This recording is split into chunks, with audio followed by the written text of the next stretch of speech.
Alors bonjour tout le monde, bon après-midi, j'espère que vous avez tous passé une matinée assez éducative et intéressante. Cet après-midi, ici au studio de danse, on se concentre sur la thématique de l'IA, l'intelligence artificielle. Donc il me fait plaisir de présenter votre intervenant aujourd'hui. On est là évidemment pour la conférence de l'IA, des objets comme outils de décloisonnement, une réussite à Bruxelles. Donc votre intervenant aujourd'hui est un professionnel du développement, du transfert et de mise en œuvre de technologies numériques. Et aujourd'hui, au département de recherche et innovation à l'Université libre de Bruxelles, il participe et contribue activement à la transformation numérique de l'économie de Bruxelles grâce à l'intelligence artificielle. Donc, sans plus tarder, on souhaite la bienvenue à votre intervenante aujourd'hui, Monsieur Claudio Truzzi. Merci beaucoup. Merci beaucoup. Est-ce que vous m'entendez? Oui, je pense. Merci d'être là, ça fait vraiment plaisir. On va démarrer donc l'après-midi. Avant de commencer, je voulais faire un remerciement spécial à l'équipe de choc qui est là derrière, donc la régie, le technicien, l'ingénieur du son, parce que je leur ai posé un défi, il y a une petite demi-heure, qui ont relevé tout de suite et qui ont résolu vraiment comme des professionnels. Vous voyez, je me suis dit, pour présenter à une conférence sur l'intelligence artificielle, je ne vais pas utiliser du PowerPoint, mais j'ai utilisé un service qui aide à préparer des slides en se targuant d'utiliser de l'intelligence artificielle pour être plus efficace, plus efficiente et avoir des slides de bonne qualité. On va voir si cela effectivement tient la promesse.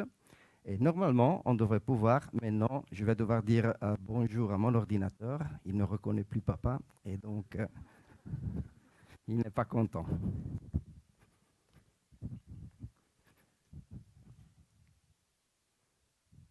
Voilà.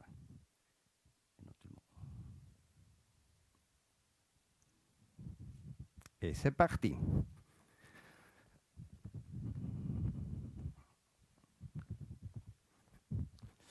Donc, décloisonnement, on en parle beaucoup. On sait que les grosses institutions travaillent par silo, par département. Quand on a énormément de collègues, on ne les croise pas toujours, on ne dit pas toujours bonjour, bonsoir. Et c'est difficile de les faire travailler. Et quand on doit faire un projet transversal, on doit prendre des personnes de différents départements et les faire travailler ensemble. Et c'est difficile. Donc ici, on n'était pas du tout parti avec cet objectif-là, mais on est arrivé à un bon outil de décloisonnement. Et donc, sans plus tarder, je vais faire cela. Claudio Truzzi, mon nom de l'Université libre de Bruxelles. Je fais aussi partie ici avec mes collègues de la délégation numérique de la Wallonie.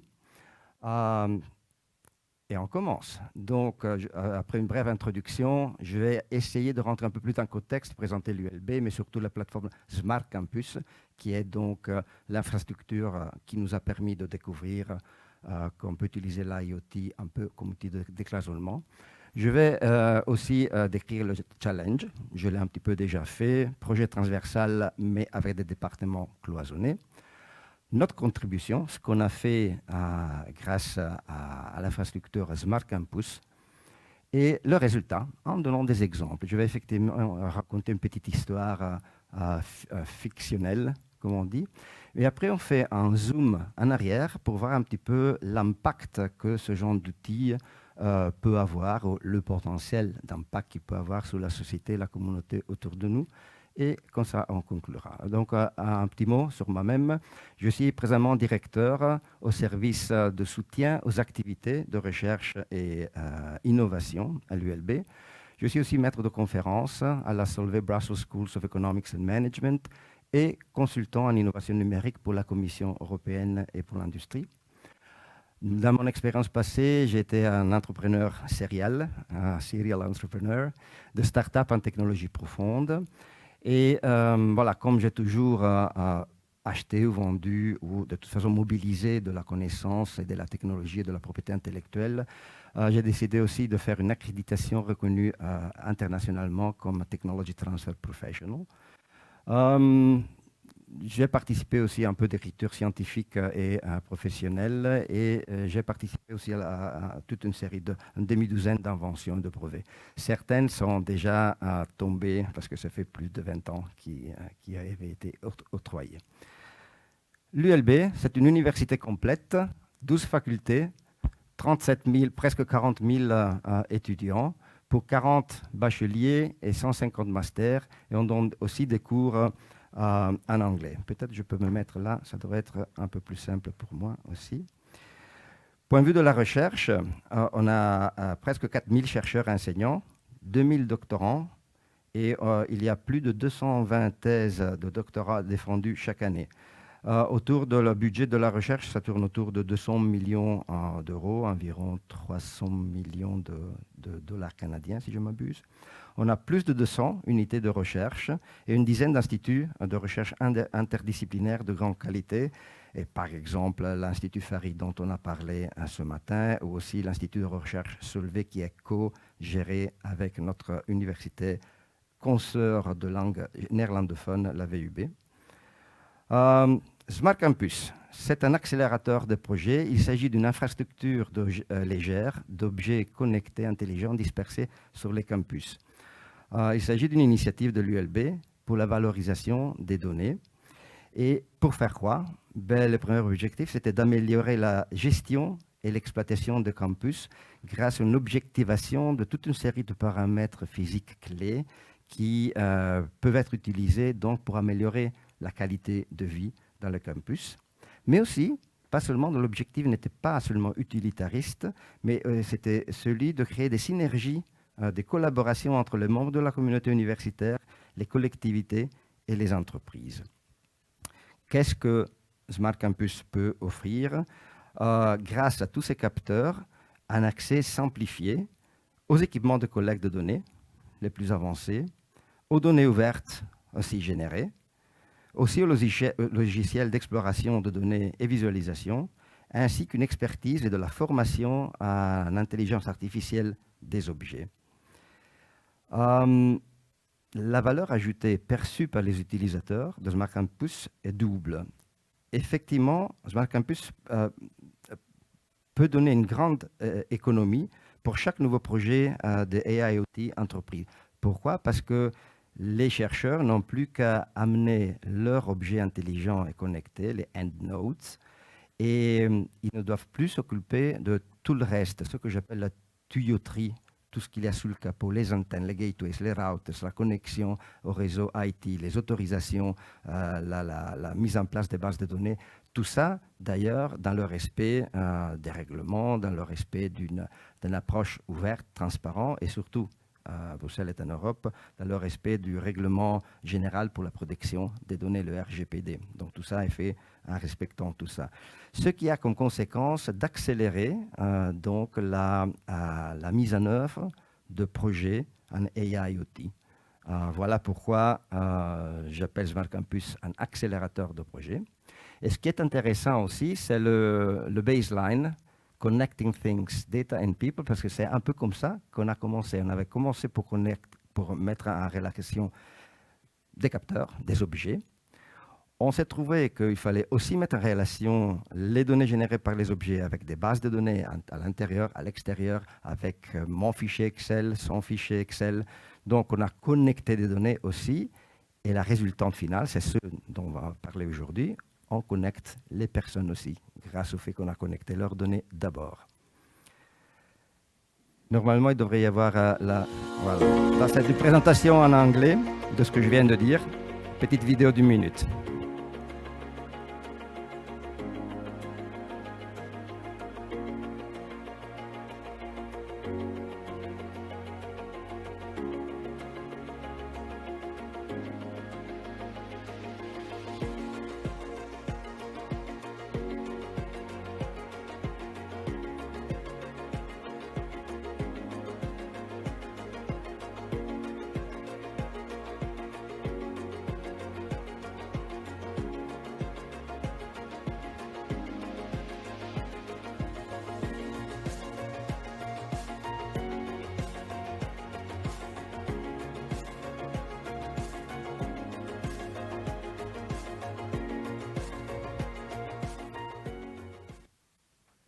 Voilà, donc on ouvre maintenant la couverture du livre. On va voir un peu plus dans les détails. Ici, il y a quelques indicateurs.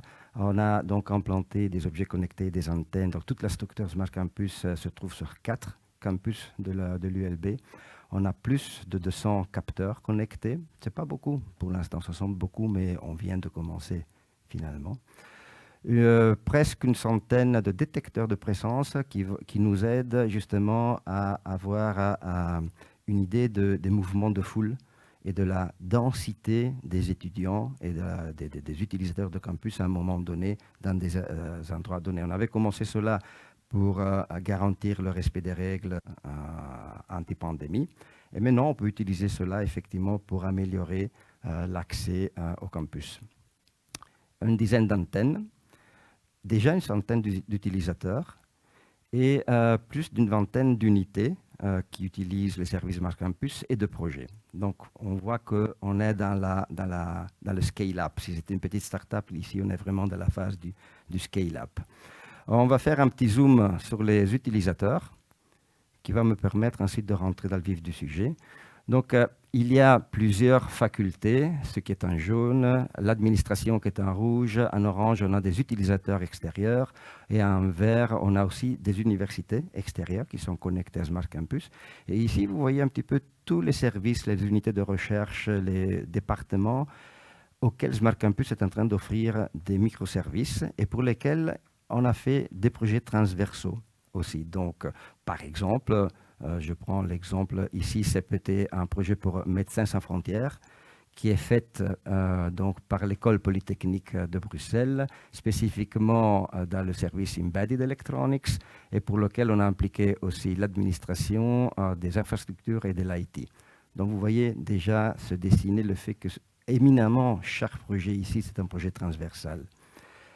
Ce qui amène à toute une série de problèmes quand on est dans une institution, une grande institution qui a tendance, aussi d'un point de vue architectural, là, on est cloisonné chacun dans son propre building, on n'a pas vraiment de point de croisement général. Ce que je vous montre maintenant, c'est des exemples réels que j'ai entendus avec mes oreilles, de difficultés à installer une communication entre collègues de services différents. Donc, face à une tâche définie, on est en pleine réunion et on se dit, oulala, on a oublié de définir cette tâche, il faut aussi la faire. Ce n'est pas mon problème. Demande à ce monsieur de l'autre département, ce n'est pas pour notre département.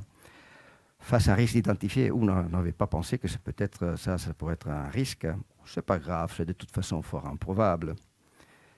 Face à une nécessité de définir qu'est-ce qu'on veut faire, c'est quoi exactement le problème, c'est quoi exactement qu'on va utiliser comme solution. Bon, non, la définition, tout le monde le sait, ça va nous faire perdre du temps, on n'a pas le temps à perdre pour ça. De la qualité, Monsieur Truzzi, vous voulez de la qualité à l'université, mais c'est utopique d'attendre cela. Changement. Face au changement, finalement, tout ça, c'est des résistances au changement, on le voit bien. Bah, nous avons toujours fait comme ceci, pourquoi changer, hein? Face à l'innovation, et ça c'est incroyable parce que cette phrase-là, je ne connais pas cette nouvelle façon de programmer, donc je ne veux pas l'apprendre. Et c'est une résistance typique, qui vient le plus des départements d'IT.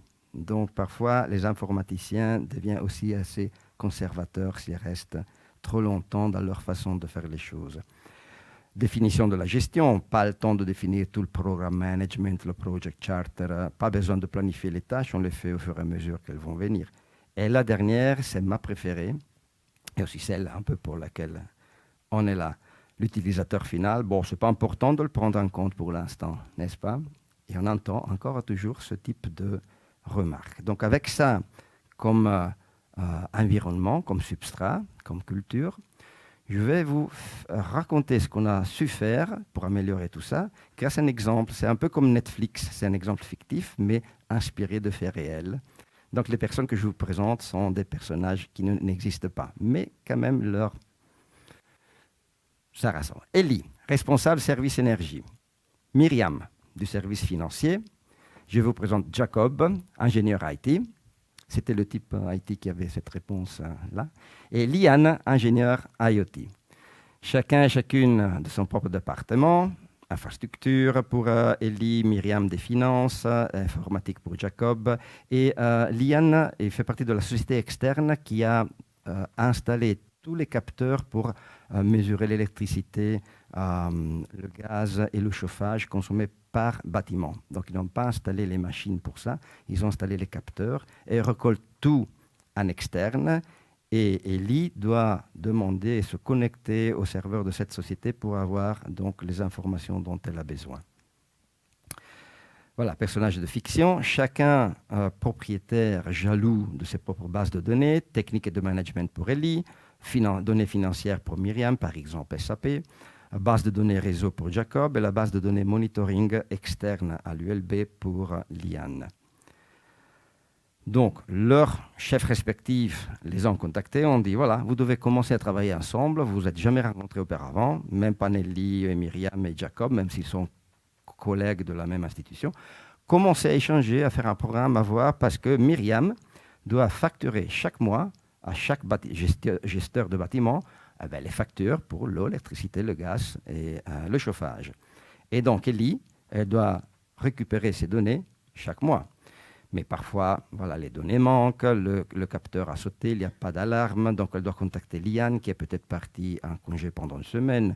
Donc, ou alors, il y a une connexion réseau qui a sauté, c'est Jacob qui devrait intervenir, mais il y a d'autres choses à faire, d'autres chats à fouetter, ce n'est pas sa priorité.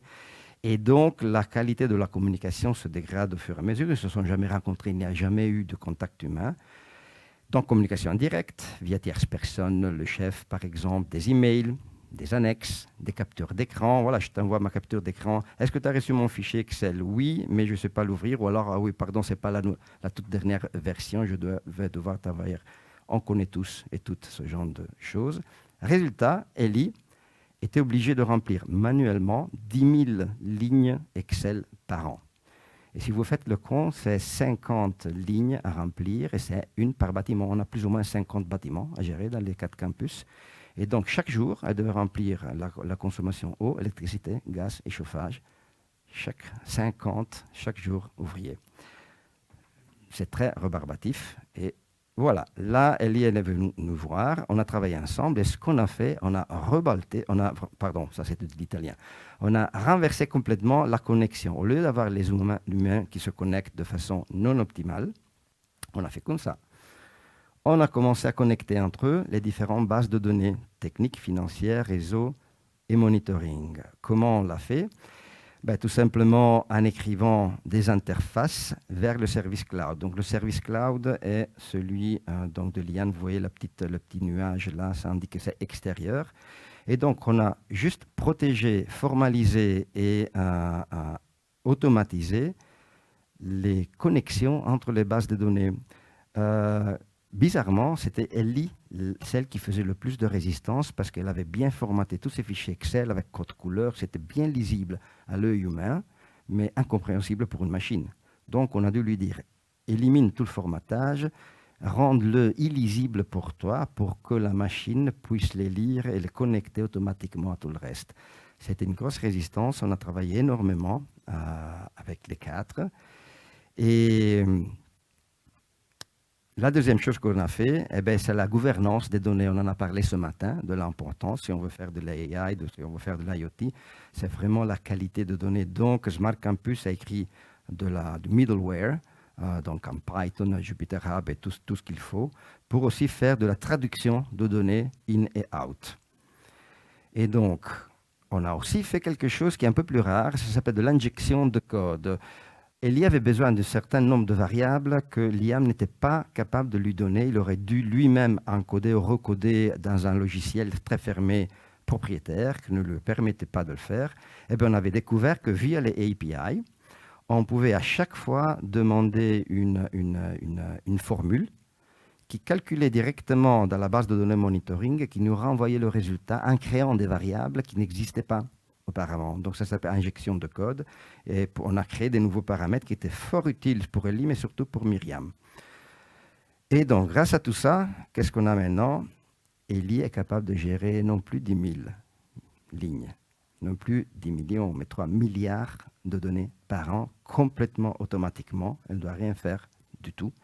Tous ces rapports automatiques sont envoyés à Myriam pour facturation par bâtiment. Ça aussi, c'est géré avec SAP directement.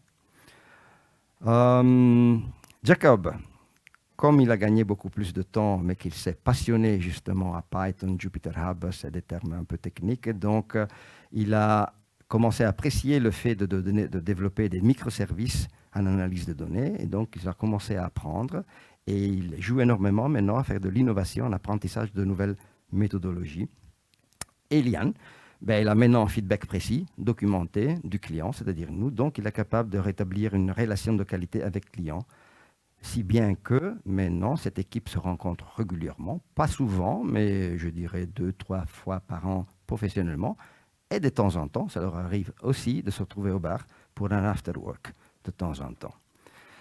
Et donc, vous voyez comme ce changement de situation a ôté la méfiance, parce que le problème du cloisonnement est dû au fait que je n'ai pas confiance, même pas dans mes collègues, je ne les connais pas humainement. Je ne sais pas ce qu'ils vont faire avec mes données. Et surtout, j'ai déjà tellement de choses à gérer que je ne veux pas vraiment avoir d'autres problèmes. On leur a montré, et on en parlait aussi ce matin, des quick wins. On n'a pas bousculé, on n'a pratiquement rien changé. On a pris ce qu'il y avait, on l'a automatisé avec de la gouvernance correcte de données.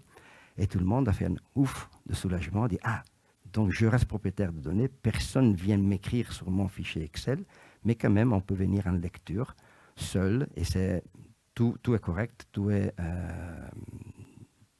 safe. » À ce moment-là, si on laisse aller la peur et le méfie n'est plus de mise, eh alors c'est la relation humaine qui s'installe, la confiance. Et c'est donc un bel outil de décloisonnement qu'on a pu faire là. Ça, c'est la partie la plus technique. On va voir si on y arrive. Je vais vous montrer, donc maintenant, on fait un zoom en arrière, vous montrer, parce qu'on a eu plusieurs cas comme ça. Ça, c'est le plus éclatant. Mais normalement, ça, c'est un dashboard de Smart Campus. Celui que moi, je peux voir en tant que gesteur. Donc, je ne vois pas tous les détails que Ellie est capable de voir. Mais ici, par exemple, je vais déjà changer. Ici, c'est les... Pardon. Oups. Voilà. C'est les 6 dernières heures. Je vais par contre essayer de faire, si j'y arrive, les 7 derniers jours. Et ici, on va descendre. Donc, vous voyez, c'est divisé en données publiques, research, infrastructure and logistics, smart living and community services. Je n'aurai pas le temps de montrer le dernier. Mais voilà, rapidement. Donc, je vous montre ce que voit maintenant Ellie, une partie de ce qu'elle voit maintenant. Donc, voilà, vous voyez, Power Consumption sur le Bosch, on a la liste de tous les bâtiments. Ici, à votre gauche. À droite, on a la production de la puissance avec les panneaux solaires. En bas, la consommation du chauffage par bâtiment. Et ici, c'est les 7 derniers jours. On a aussi d'autres choses qu'on peut montrer. Par exemple, on peut aller dans des données publiques, voir un petit peu comment est la qualité de l'air à Bruxelles. Ah, là, l'exposition en NO2 est déjà trop importante. L'humidité relative aussi, c'est rouge. Ben, c'est Bruxelles. C'est normal que ce soit humide. À droite, les colonnes vertes, c'est la quantité d'ozone à Bruxelles mesurée dans 6 endroits. Un pourcentage par rapport au maximum autorisé à Bruxelles, qui est beaucoup plus bas. Etc., etc. Donc, on a plusieurs autres choses intéressantes que je pourrais vous montrer si vous êtes intéressé. Donc, voyons voir si j'arrive à revenir. Oui, je devrais revenir. Ça, c'est chez moi. Et voilà. Donc, je descends. Et voilà, et j'ai terminé. Si vous avez des questions, je voulais aussi vous rappeler que vous pouvez rencontrer la délégation numérique wallonne jeudi, donc de 14h15 à 15h15, Focus Territoire Belgique-Wallonie. Et la même journée, de 17h45 à 19h30, il y aura un moment de réseautage, le café sénégalo-belge. Vous êtes tous et toutes invités. Merci beaucoup pour votre attention. Merci. Merci beaucoup, Monsieur Truzzi. Est-ce qu'on a des questions pour Monsieur Truzzi en ce moment? Aucune pour l'instant. Moi, j'aurais une question. D'abord, je voudrais savoir, je vais monter avec vous. Oui. D'abord, je voudrais savoir, est-ce qu'il y a, là, vous parlez de votre Smart Campus, est-ce que c'est une appli web, j'imagine? Est-ce qu'il y a une appli mobile aussi? Tout à fait. Il y a effectivement une possibilité d'avoir accès à des services un peu différents. On va voir si j'arrive effectivement à montrer quelque chose. Voilà, je devrais être capable effectivement de montrer. Ah, je vais le faire là. si j'y arrive. Là, j'y arrive pas. Mais- Bon, c'est pas grave. Mais juste pour clarifier, là en ce Ouais, moment, ouais. les étudiants qui se servent à ça au campus, ils sont sur Internet. C'est ça, ils se branchent sur Internet Oui, pour avoir exactement. les Je données. voulais vous montrer mon smartphone. Il est là. Il a une application qui s'appelle Campus Life et qui se base directement sur tout ce qui est là. Et il y a plusieurs applications. Je peux voir tous les événements, je peux voir mes cours à moi, je peux m'inscrire à des cours de langue avec d'autres étudiants. On appelle ça des tandems linguistiques. Moi, je parle la langue de l'autre. Ou alors, par exemple, écoute et accompagnement. Il y a aussi, il faut savoir, c'est la réalité des risques d'harcèlement un petit peu dans les grandes institutions. Donc, si une personne se trouve psychologiquement attaquée, on ne sait pas nécessairement, donc ce n'est pas un service d'urgence. Peut-être on n'a pas besoin d'un service d'urgence, mais on aurait besoin juste d'être écouté. Mais on n'a pas le temps d'aller chercher sur Internet qui est la personne responsable. Donc, ici, on l'a en poche, en 2 clics, on arrive à avoir les coordonnées de la personne que nous pouvons contacter et avec laquelle on peut déjà. Il y a aussi un bouton pour essayer de donner donc l'aide pour l'Ukraine. Si on veut faire quelque chose, on y va directement. Donc, c'est tout un impact beaucoup plus sociétal, beaucoup plus smart living dans le campus qu'on a. Oui, j'ai vu dans la vidéo, celle qui était en anglais, là, ça parlait un peu de comment ça peut transformer un peu la ville de Bruxelles en tant que telle. C'est un petit peu notre ambition. Maintenant qu'il y a une nouvelle programmation de ce qu'on appelle le FEDER, donc des fonds opérationnels pendant 9 ans pour pouvoir justement améliorer les problématiques d'une région. Et donc, nous, on voudrait justement proposer ça comme possibilité, utiliser Smart Campus comme épine dorsale pour aller au-delà et en dehors de l'enceinte académique. Très bien. Et j'aurais juste une petite dernière question, et c'est peut-être une question globale qui ressort beaucoup, surtout quand on parle du sujet de l'IA. Mais là, une phrase que vous avez dit qui est sortie un peu, c'était l'idée de comment Ellie, par exemple, elle pourrait se faire une base de données illisible à elle, mais qui serait lisible à la machine. Donc le risque associé avec ça, est-ce qu'il y en a des risques, ou est-ce qu'on se fie trop à l'IA et dans le fond, ça se peut qu'il y ait des humains qui ne peuvent pas lire les données à la fin? C'est très bien. Merci. C'est très intéressant comme question parce que quand je dis lisible, ça veut dire qu'en regardant un fichier Excel, quand on le regarde, je ne sais plus trop bien lire. Mais ça, c'est parce que j'utilise mal Excel. Excel n'est pas une base de données. Donc, il ne faudrait pas d'abord déjà l'utiliser comme ça. Pour la transparence et la gouvernance et la responsabilité des données, toujours via Smart Campus, il y a des outils qui vont nous permettre exactement d'avoir une traçabilité beaucoup plus poussée qu'avec Excel. Des données, on sait d'où ça vient, elles sont taguées en date, lieu, choses que sur Excel, on n'a pas. Donc finalement, on améliore la lisibilité. Et donc, en effet, est-ce que Excel, à un moment donné, ça pourrait être considéré comme une technologie analogue? Ça me plaît. C'est quand tout le monde abuse d'Excel. Le pauvre, on l'utilise comme il n'était pas prévu. Tout à fait. Je pense qu'on peut tous comprendre un peu. Excellent. D'autres questions avant de finir? Oui, ici, juste, je vais vous aborder avec le microphone. Pour le plaisir. J'avais une question pour vous. Quand vous avez mis des capteurs, vous avez dit que vous en avez mis à peu près plus de 200. Est-ce que c'était mettre des capteurs pour mettre des capteurs? Est-ce qu'il y avait des usages? Vous aviez pressenti des besoins? C'est ma première question. Et ma deuxième question, c'est pour le service informatique. Comment est-ce que vous avez réussi à faire en sorte que Jacob, c'était Jacob, je crois, finalement, parce qu'en général, c'est vraiment ceux qui sont les plus résistants, on n'y pense pas, mais c'est vraiment eux. Comment vous avez fait pour lui donner envie de changer? Est-ce qu'il y a eu la direction qui est passée par là? Comment ça s'est passé?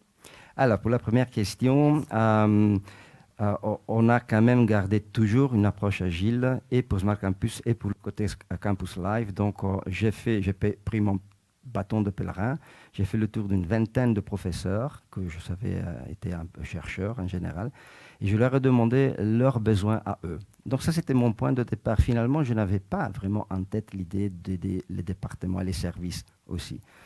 Mais finalement, une fois qu'on a eu le OK et qu'on a commencé à installer les antennes, ça a été justement les services comme ça, par exemple l'énergie, qui ont été nos premiers clients, nos premiers utilisateurs vraiment enthousiastes.